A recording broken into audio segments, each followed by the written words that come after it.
Dragi naši pratioci, evo danas jedan koristan savjet kako osloboditi leptiricu pumpe od nekog problema, komada stakla ili plastike kada vam zapne u mašini za suđe. Ovo je Siemens mašina za suđe i njen, evo vidjet ćete, znači njen filter se nalazi ovdje.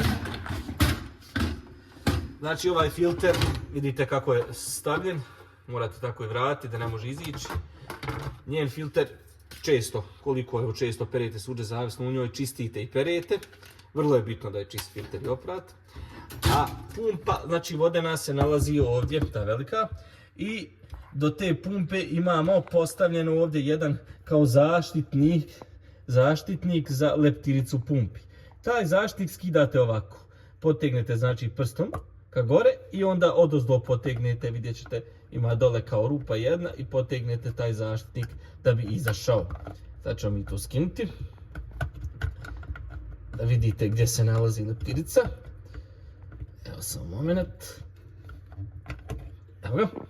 Znači to je taj zaštitnik pumpe, to jeste leptirice pumpe.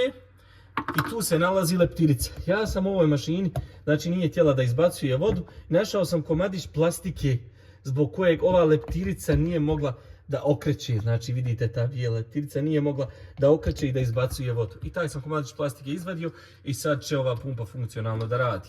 Znači kada to završite, očistite fino prstom, znači dole pregledate da nema nešto da se nije zavuklo. Zna se zavuči stakla i plastike i bilo kakvi, ne znam, ono što može da zaustavi rad te leptirici. Očistite to i onda vratite, znači isto tako vratite ovaj u žljebove. Zaštitnik, samo pazite dobro da to bude, da je uredno vraćeno. Evo ja sam vratio. Zatim vraćate ovaj filter. Kao ovim strelicama, evo vidite da ne može nikud ići i vaša mašina je spremna za rad.